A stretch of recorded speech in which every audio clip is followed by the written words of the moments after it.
আসসালামু আলাইকুম। buthEpisode.com এ সবাইকে স্বাগতম। আশা করি সবাই ভালো আছেন, সুস্থ আছেন। কথা না বাড়িয়ে সরাসরি ঘটনা চলে যাই। আজকের ঘটনাটি একটি স্কুল কেন্দ্রিক টয়লেটের মধ্যে কিছু পিশাচ জিনের খপ্পর নিয়ে। তো ঘটনায় যে পাঠিয়েছেন তার রিকোয়ারমেন্ট অনুযায়ী ঘটনার স্থান, ঘটনার কেন্দ্রীয় কিছু নাম আমি স্কিপ করে যাচ্ছি। আশা করি ঘটনাটা উপভোগ করবেন। ধন্যবাদ। ঘটনার সময়কাল 2008 সাল। স্থান মিরপুর প্যারিস রোড, একটি স্কুলের মধ্যে। যে ঘটনা যে পাঠিয়েছেন তার বোনের ব্যাপারে এই ঘটনাটি। তো ঘটনাটি হচ্ছে একটি বাথরুমের মধ্যে, আমরা জানি সবসময় যে স্কুলের মধ্যে একটা কমন বাথরুম থাকে সবার জন্য, ছেলে মেয়েদের জন্য উন্মুক্ত। তো ওই টয়লেটের মধ্যে খারাপ পিশাচ জিনের খপ্পরে সরাসরি সামনাসামনি দেখা সেই জিনিস তো ক্লাস চলাকালীন অবস্থায় হঠাৎ করে ছাত্রীটাকে সাড়া দেওয়ার জন্য সে টয়লেটে যাওয়ার জন্য অনুমতি চায়। ক্লাস টিচার অনুমতি দেয় এবং সে যাওয়ার কিছুক্ষণ পরে হঠাৎ করে একটা সেই সব চিল্লানোর শব্দে ক্লাসে যত টিচার আছে, অন্যান্য ক্লাসগুলোর মধ্যেও মানে সকল টিচারগুলা এবং স্টুডেন্টগুলা সবাই দৌড়ে চলে যায় দেখে যে ছাত্রী ওয়াশরুমে যাওয়ার জন্য অনুমতি নিছে সে টয়লেটের সামনে পড়ে আছে। কেন পড়ে আছে? অজ্ঞান অবস্থায় পড়ে আছে।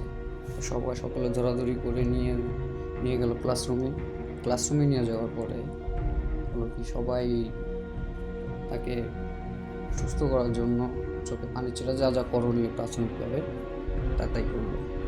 কিছুক্ষণ পরে তার জ্ঞান ফেরার পরে সে হতভম্ব চোখে আবার ঠিক সেম একইভাবে চিল্লে উঠল। তো সকলে তাকে আশ্বাস দিল যে কিছু হয়নি। সবাই তাকে সান্ত্বনা দেওয়ার পরে অনেক কিছুক্ষণ পর, প্রায় 10 মিনিট যাবৎ সে চুপ ছিল। সে যে ভয় পাইছে সেটার জন্য তার ভিতর থেকে একটা ভয় কাজ করতেছিল চোখের মধ্যে। তো প্রায় 10-12 মিনিট পর সে পানি খাওয়ার জন্য বলল। পানি খাওয়ার পরে হলো কি, তার কাছে সবাই জানতে চাইলো যে ঘটনাটা কি, কেন সে চিল্লে উঠলো, কেন সে অজ্ঞান হয়ে পড়ছে, বা কারণটা কি, বা ব্যাপারগুলো জানতে চাইল। তো সে যে অভিজ্ঞতার কথা শেয়ার করলো সেটা হলো, সে ওয়াশরুমে যাওয়ার পরে তার গেটের মধ্যে কয়েকবার ঠকঠক করে নক করা আছে। তো দেখা যায় যে যেহেতু টয়লেট একটাই, তো স্কুল ক্লাস চলাকালীন অবস্থায় অন্য শিক্ষার্থীরাও আসতে পারে, সেটা স্বাভাবিকভাবে। তো সে ওয়াশরুম থেকে বের হওয়ার পরে দেখলো যে উল্টো দিকে ঘুরে তার টিচার দাঁড়ানো আছে। তো হইতে পারে যে টিচার ওয়াশরুমে আসছে, এটা কোনো অস্বাভাবিক কোনো কিছু। কিন্তু যখনই বললো যে ম্যাডাম আপনি যাবেন, যখনই বললে হ্যাঁ যাবো বলে যখন পিছু ঘুরার সাথে সাথে দেখলো যে ম্যাডামের দুইটা চোখ বের হয়ে অলরেডি ঝুলতেছে, বলতেছে যে তোমার কি শেষ হয়েছে?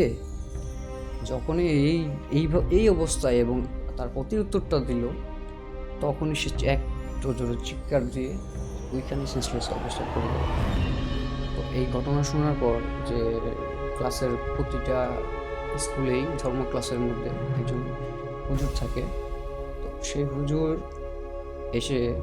স্যার এসে তাকে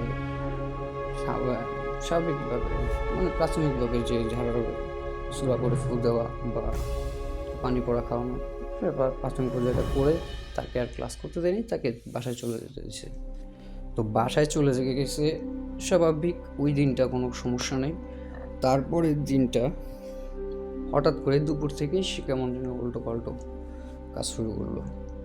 তো উল্টো কাজ বলতে কি, মাথার চুল ছেড়ে খুব খারাপ একটা পরিস্থিতি। মানুষের বাসার সবাই যে যারা আছে উপস্থিত পরিবারে সবাইকে ইচ্ছা মতো বিচ্ছিরি ভাষায় গালমন্দ করা শুরু করলো। তো এই পরিস্থিতি দেখে সবাই আর বুঝতে বাকি নেই যে কী হয়েছে। তো ডাক্তার না ডেকে সরাসরি তারা একজন নিকটস্থ যে মসজিদ আছে সেই মসজিদের ইমাম সাহেবকে নিয়ে আসার পরে তাকে দেখার পরে ইমাম সাহেবকে প্রচুর পরিমাণে গালাগাল করেন এবং চলে যেতে বলে।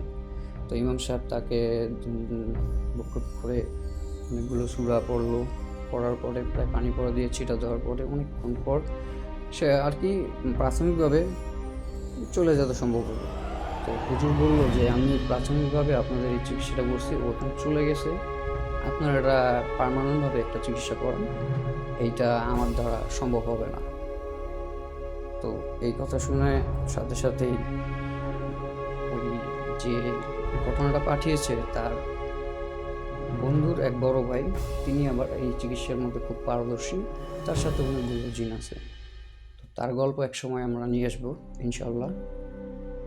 তো তাকে ডাকা হলো, তাকে ডাকার পরে সে বসার পরে মাগরিবের পরে বসবে বলছে, মাগরিবের পরে বসার পরে তারপর তার সাথে তাকে আর কি হাজির করলো। হাজির করে তার সাথে কথোপকথন হওয়ার পরে সে জানতে চাইলো যে কোথা থেকে সে আসছে এবং কোথা থেকে, যেটা জানাইলো সেটা হলো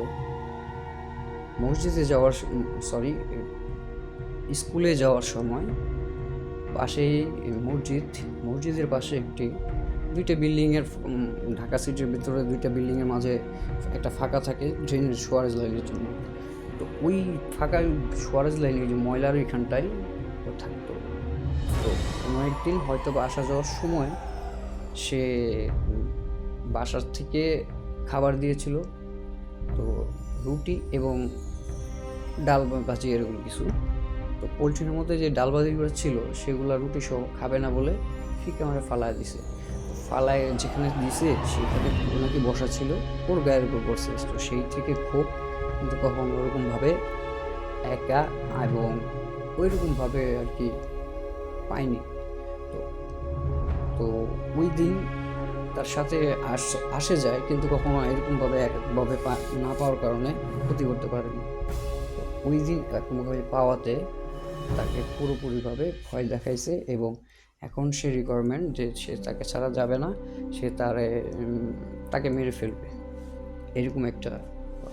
তো যাকে নিয়ে আসছে ছাড়ানোর জন্য খনকার বলে, তো উনি বললো যে আপনার টেনশন নিয়েন না, আমাকে একটা দিন সময় দেন, কালকে ওর সব শুরু। কিন্তু এর মধ্যে ওকে সারা রাত চোখে রাখবেন, আপনারা কেউ ঘুমাবেন না, কোনো ক্ষতি যেন না করতে পারে।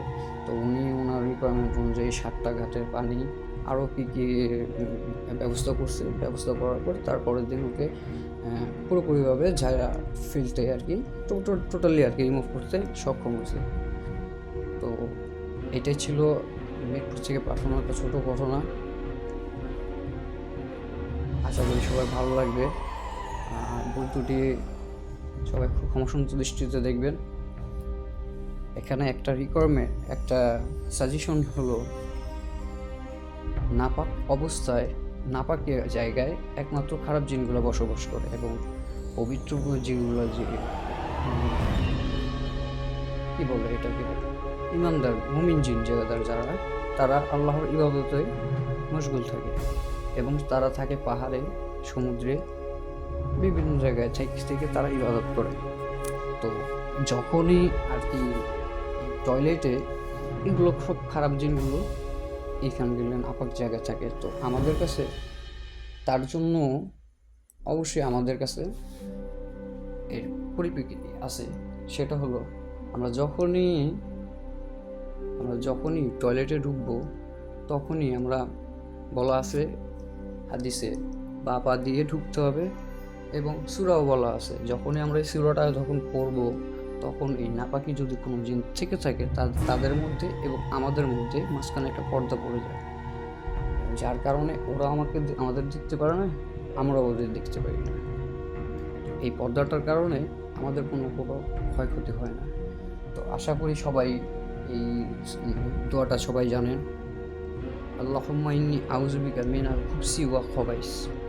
এই দোয়াটা পড়লে ওনাদের ওই দুষ্ট জিনদের মধ্যে এবং মানুষদের মধ্যে একটা পর্দা পড়ে, যার পর্দার কারণে তারা দেখতেও পারে না এবং ক্ষতির মুখে পড়ে না। আশা করি সবাই ভালো লাগছে।